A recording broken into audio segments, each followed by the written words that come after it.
Bonjour, bonjour et bienvenue pour ce petit cours en ligne. Alors, on va faire les exercices du chapitre 4.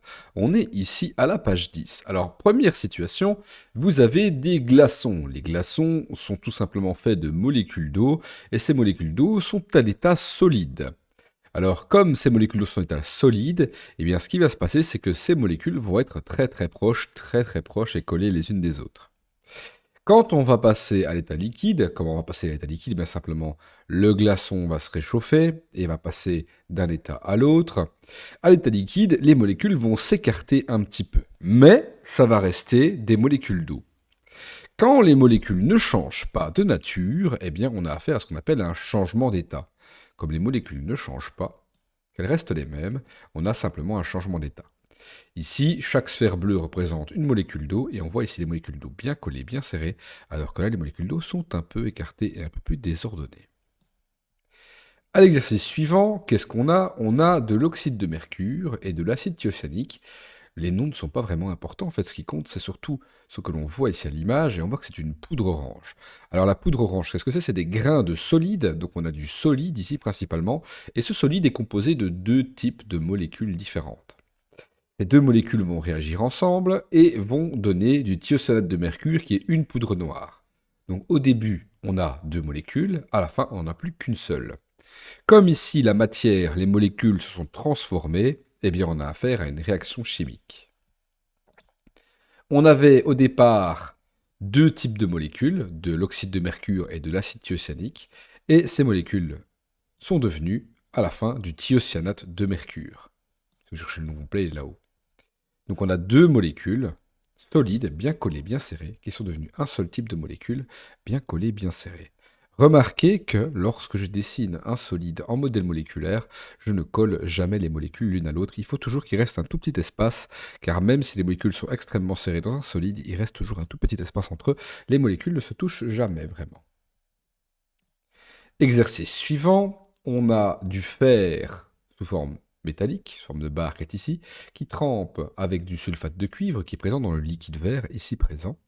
Et ce fer va réagir avec le sulfate de cuivre pour donner du cuivre et du sulfate de fer. Alors les noms sont quasiment les mêmes. Le fer qui est tout seul ici se retrouve dans le sulfate à la fin, comme vous le voyez ici. Le sulfate, lui, était avant avec le cuivre, mais le cuivre se retrouve tout seul par après.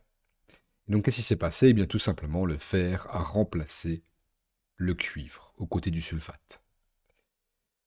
Donc, notre fer qui était solide est devenu liquide, il est passé dans le liquide avec le sulfate de fer, et notre cuivre qui était liquide à la base, eh bien, est redevenu solide, sous forme de poudre. La petite poudre rouge qui est là, c'est tout le cuivre. Alors, le liquide qui était vert à la base est devenu beaucoup plus clair. Pourquoi? Tout simplement parce que le sulfate de cuivre, il est vert, alors que le sulfate de fer, il est transparent. C'est juste ça.